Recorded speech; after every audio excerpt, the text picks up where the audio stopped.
देखिए ये वाला जो हम लोग सीख रहे हैं ये जियोमेट्री वाला पोर्शन है, ठीक है। और जियोमेट्री वाला पोर्शन को सीक्वेंस वाइज पढ़ना बहुत ही ज़रूरी होता है। ये कौन सा पोर्शन पढ़ रहे हैं हम लोग? जियोमेट्री। जियोमेट्री में सीरियल वाइज पढ़ना बहुत ही ज़रूरी होता है। तो आप लोगों से रिक्वेस्ट है कि आप लोग वीडियो को सीरियल वाइज देखिए, ठीक है। ये पहला नंबर वीडियो कंप्लीट होने के बाद उसका कॉन्सेप्ट को समझने के बाद ही आप लोग दूसरा वाला वीडियो को देखिए। फिर दूसरा वाला को अच्छा से समझने के बाद तीसरा वाला वीडियो को देखिए। ऐसा नहीं कीजिए कि एक नंबर वीडियो वाला देखें हम, दूसरा वाला वीडियो का कॉन्सेप्ट समझे नहीं, तीसरा वाला समझे नहीं और चौथा वाला वीडियो को हम लोग देख रहे हैं। तो ऐसा करने से क्या हो जाएगा, आपको जो दूसरा वाला वीडियो में और तीसरा वाला जो वीडियो में कॉन्सेप्ट है वो आपका दिमाग में नहीं रहेगा। तो फिर आपको समझने में बहुत ही ज़्यादा दिक्कत होगा। ज्योमेट्री में क्या होता है, जैसे 4 नंबर वीडियो को देख रहे हैं तो उसमें क्या होता है कि एक नंबर में जो कॉन्सेप्ट पढ़े उसका भी यूज होगा, दूसरा नंबर में जो पढ़े उसका भी यूज होगा, तीसरा नंबर में जो पढ़े उसका भी यूज होगा। इस तरह से ये आगे बढ़ते जाता है। और सभी गलती क्या करते हैं कि कॉन्सेप्ट को सीरियल वाइज नहीं समझते हैं। सीरियल वाइज नहीं समझने के कारण उसको क्या लगता है, ज्योमेट्री एक बोझ लगने लगता है। उसको लगता है कि हमको समझ में नहीं आ रहा है, ठीक है। ये बहुत ही हार्ड है। लेकिन आप लोग अगर सीरियल वाइज पढ़िएगा और जिस दिन जितना करा रहे हैं उसको उस दिन उस कॉन्सेप्ट को अच्छा से समझ लीजिएगा तो आपको ज्योमेट्री बहुत ही आसान लगेगा और बहुत ही इंटरेस्टिंग लगेगा।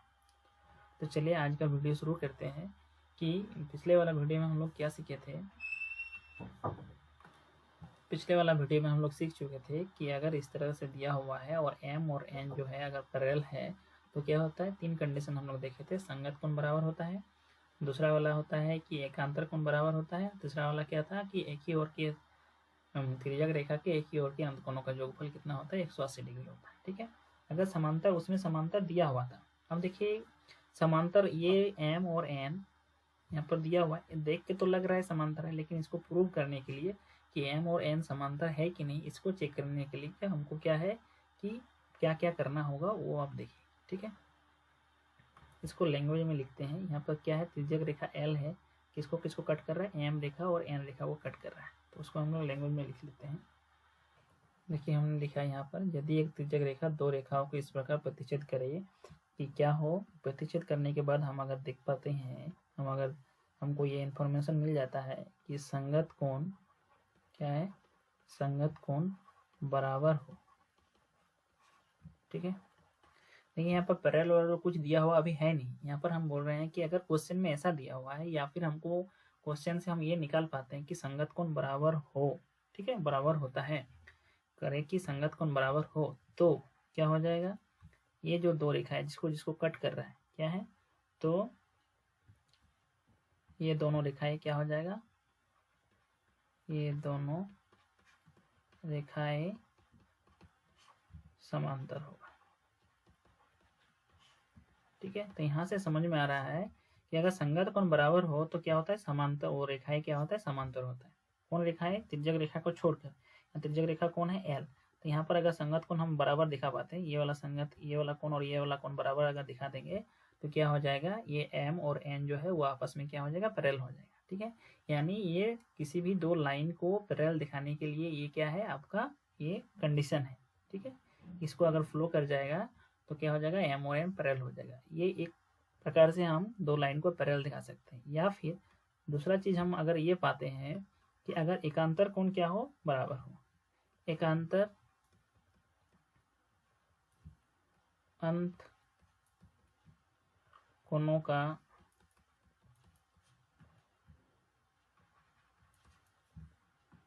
एक युग्म बराबर, एकांतर अंत कोणों का एक युग्म बराबर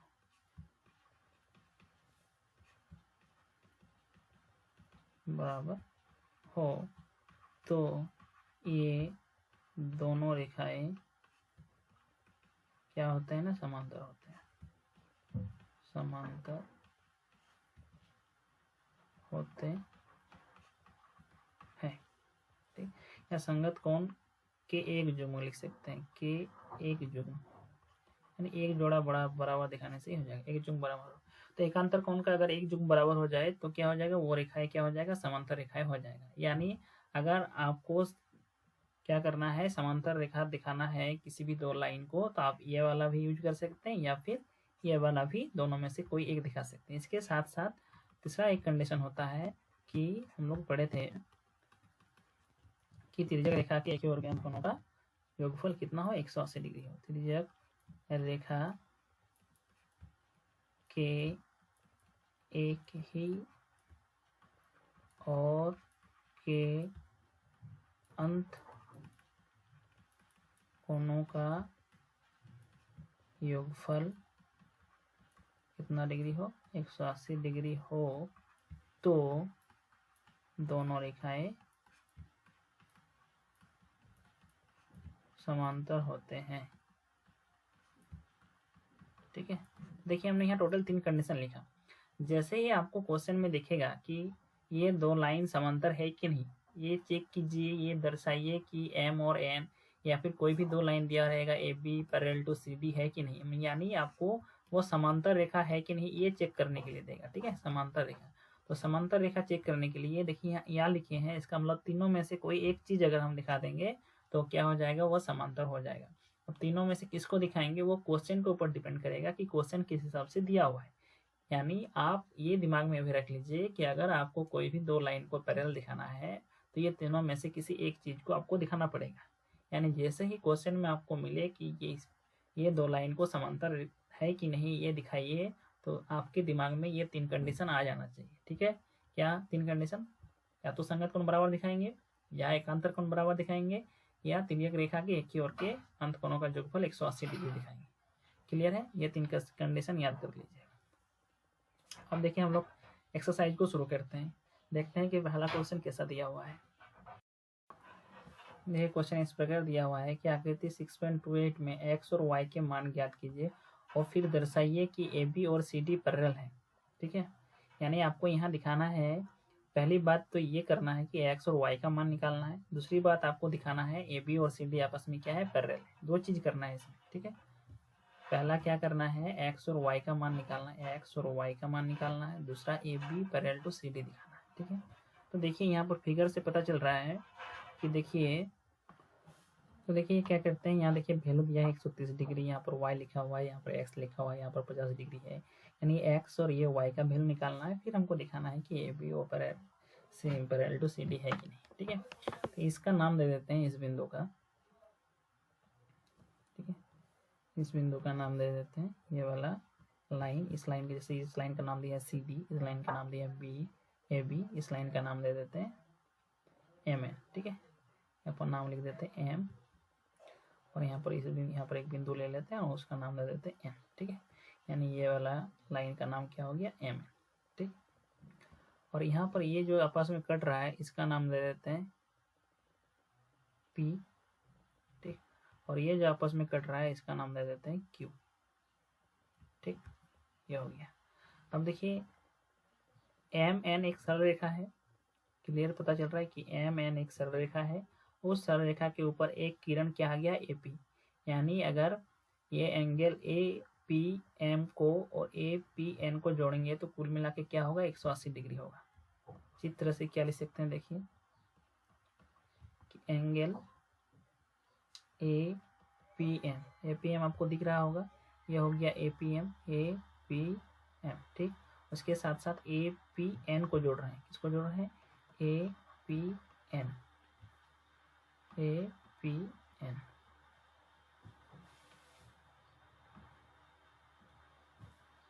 क्या हो जाएगा, ए पी एन बराबर कितना हो जाएगा, 180 डिग्री। ठीक है, देखिए ए पी एम यहाँ हो गया और ए पी एन ये वाला, तो देखिए कुल मिला के यहाँ से ये एंगल हो रहा है, एक सरल रेखा मिल रहा है, यानी कुल मिला के कितना हो जाएगा, 180 डिग्री हो जाएगा। और ए पी एम का वैल्यू देखिए दिया हुआ है 50 डिग्री, इसलिए यहाँ ए पी के एम की जगह कितना लिखेंगे, 50 डिग्री, प्लस की जगह प्लस, और ए पी एन का वैल्यू देखिए यहाँ दिया हुआ है एक्स, इसलिए ए पी एन की जगह क्या लिखेंगे, एक्स बराबर कितना हो गया, बराबर आपका हो जाएगा 180 डिग्री। ठीक है, अब देखिए एक्स 50 डिग्री को उधर ले जाएंगे, यानी एक्स बराबर कितना हो जाएगा, 180 डिग्री माइनस 50 डिग्री। ठीक, एक्स बराबर कितना हो जाएगा, 150 डिग्री। क्लियर है, अब हमको क्या निकालना है, ये वाई का वैल्यू निकालना है। इसके लिए क्या करते हैं, ये वाला जो लाइन हम बनाए थे इसको हम लोग मिटा देते हैं। ठीक, अब देखिए यहाँ पर क्या कर रहा है कि सी डी और एम पी आपस में एक दूसरे को कट किया है। ठीक है, तो इसलिए क्या हो जाएगा, फिर लिखेंगे चित्र से क्या हो जाएगा कि एंगल सी क्यू एन, हम लोग इस तरह से पढ़े थे कि अगर दो लाइन आपस में कट करे तो किसी एक एंगल के सीधा वाला कोण क्या होता है, आपस में बराबर होता है, और उस कोण का नाम क्या होता है, शीर्षाभूमि कोण होता है। यानी यहाँ पर देखिए CQN फिगर में इस एंगल CQN इसके साथ बराबर होगा एंगल DQM, ठीक है। यानी बराबर हो जाएगा, किस हिसाब से बराबर हो गया, ये शीर्षाभिमुख कोण के हिसाब से बराबर हो गया, शीर्षाभिमुख कोण। क्लियर है। अब देखिए CQN की जगह हम लोग देखिए वैल्यू दिया गया है, CQN का वैल्यू कितना है, 130 डिग्री क्वेश्चन में दिया हुआ है। और एंगल DQM की जगह पे क्या लिखा है, देखिए यहाँ फिगर में Y लिखा हुआ है, इसलिए Y बराबर कितना हो जाएगा, 130 डिग्री। ठीक है। और थोड़ा यहाँ मिस्टेक हुआ है, देखिए 180 डिग्री से 50 घटाएंगे तो 150 नहीं होगा, और कितना डिग्री होगा, 130 डिग्री होगा। ठीक है, कितना हो जाएगा, 130 डिग्री। क्लियर है। अब देखिए ये x का भी वैल्यू निकल गया और y का भी वैल्यू निकल गया। ठीक। और हमको क्या दिखाना है, और एक चीज करना है कि AB पैरेलल टू CD है, ये हमको दिखाना है। हम देखिए अभी जस्ट इस क्वेश्चन को शुरू करने से पहले हम क्या बताइए कि किसी भी दो लाइन को पैरेलल दिखाने के लिए यहाँ हम लोग 3 कंडीशन देखे थे, अभी आपको दिखा रहे हैं। यहाँ देखिए 3 कंडीशन, ये तीनों में से किसी एक चीज को हम लोग दिखा सकते हैं, या तो संगत कोण बराबर दिखाएंगे, या एकांतर कोण बराबर दिखाएंगे, या त्रिज्यक रेखा के एक ही ओर के अंतकोण का जोगफल 180 डिग्री होता है। ये तीनों में से किसी एक चीज को यहाँ अगर दिखा पाएंगे तो क्या हो जाएगा, वो दोनों लाइन आपस में पैरेलल हो जाएगा। देखिए अगर यहाँ पर x और y का बात करते हैं तो देखिए यहाँ x दिख रहा है और ये y, तो यानी x इस पोजीशन पे है। देखिए अगर हम फिगर बना रहे हैं इस तरह z बन रहा है, x इस पोजीशन पे है और y इस पोजीशन पे है कि नहीं, तो यानी ये दोनों क्या है, x और y एकांतर कोण है। लिखेंगे चित्र में क्या है, x तथा y क्या है, एकांतर कोण है, एकांतर कोण है। और तथा x और y का वैल्यू कितना है, देखिए तो x बराबर y है, क्योंकि दोनों का वैल्यू कितना है, 130 डिग्री है, यानी x इक्वल टू y, और दोनों का वैल्यू कितना है, 130 डिग्री। तो x और y बराबर हो गया, यानी एकांतर कोण बराबर हो गया, यानी एकांतर कोण, एकांतर, यहाँ पर एकांतर अंत कोण लिख सकते हैं, एकांतर अंत कोण बराबर है।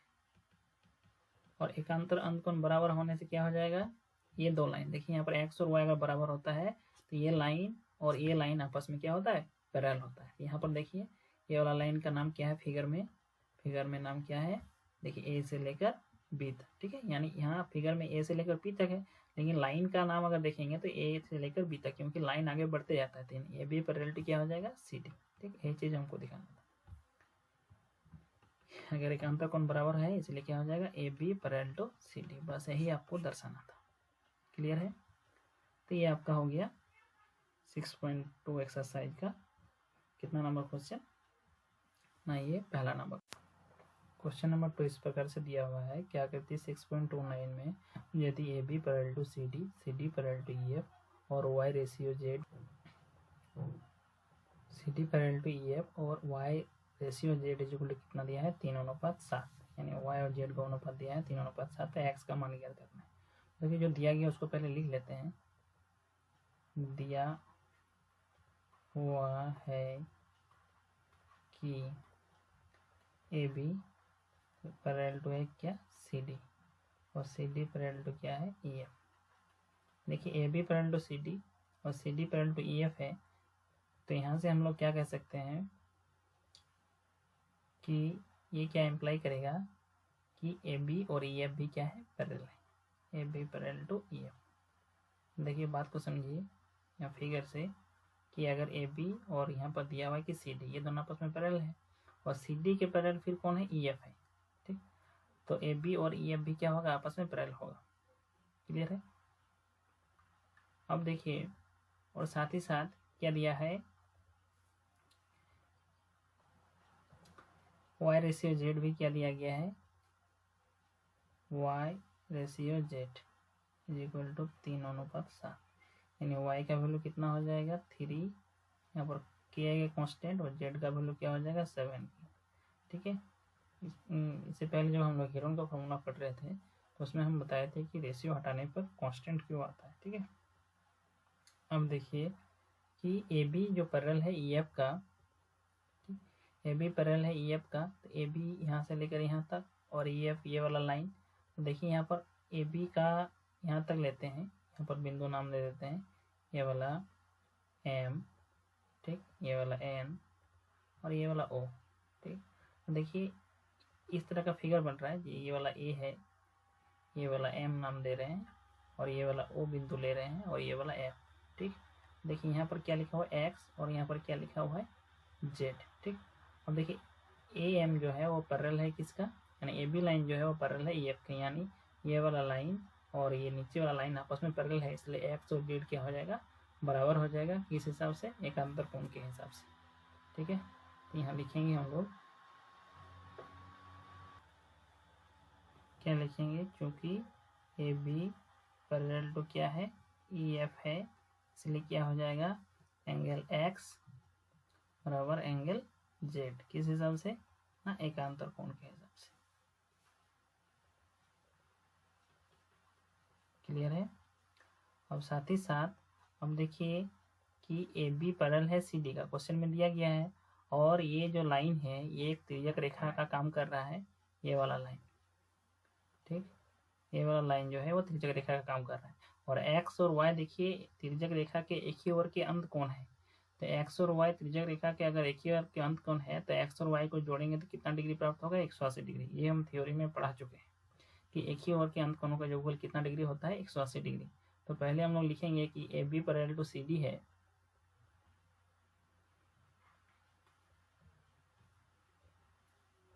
Since A B parallel to C D, therefore क्या हो जाएगा, क्या इम्प्लाई करेगा कि एक्स और वाई को जोड़ेंगे तो कितना डिग्री मिलेगा, 180 डिग्री मिलेगा। क्यों मिलेगा, एक ही ओर के अंत कोण, एक ही, यहाँ पर तिर्यक रेखा के लिख सकते हैं, तिर्यक रेखा के एक ही ओर के अंत कोण, तिर्यक रेखा के एक ही ओर के अंत कोण, एक ही ओर के अंत कोण। क्लियर है। अब इसको हम लोग कैलकुलेशन करते हैं। देखिए x की जगह हम लोग क्या लिख सकते हैं, यहाँ प्रूव किए हैं कि x और z आपस में बराबर है, इसलिए x को हटा के हम लोग z लिख सकते हैं, y की जगह y रहने देते हैं और 180 डिग्री की जगह 180 डिग्री, ठीक। देखिए y का वैल्यू कितना है 3k, इसलिए y की जगह कितना लिखेंगे 3k, और z का वैल्यू यहाँ देखिए 7k है ना, तो z की जगह यहाँ पर लिख देते हैं 7k, y की जगह कितना लिखेंगे 3k, that is equal to कितना हो गया 180 डिग्री। क्लियर है। और 3 के बाद 7 के को जोड़ेंगे तो कितना के हो जाएगा 10k, 10 के बराबर कितना हो जाएगा 180 डिग्री। अब 10 को उधर ले जाएंगे हम लोग तो 180 डिग्री बटा कितना हो जाएगा 10 हो जाएगा। अब 180 को 10 से भागा देते हैं तो हम लोगों को कितना मिल जाता है k बराबर 18 डिग्री। क्लियर है, यानी k का वैल्यू निकल गया। हमको निकालना किसका वैल्यू था, x का, और x किसके साथ बराबर है z का। देखिए हम लोगों को z बराबर, हम लोगों के पास क्या है z बराबर कितना है ना 7 की, देखिए यहाँ दिख रहा है z बराबर कितना है 7 की, तो 7 की यानी 7 और k का वैल्यू कितना है 18 डिग्री, ठीक, यानी 7 और 18 को गुना करेंगे कितना हो जाएगा 126 डिग्री, यानी z का वैल्यू कितना आ गया 126 डिग्री। क्योंकि x बराबर कितना है z है, देयरफॉर x की जगह x और z का वैल्यू अभी कितना आया 126 डिग्री, इसलिए z को हटा के कितना लिखेंगे हम लोग 126 डिग्री, तो ये आपका x का वैल्यू आ गया। क्लियर है, तो ये आपका दूसरा नंबर कंप्लीट हो गया।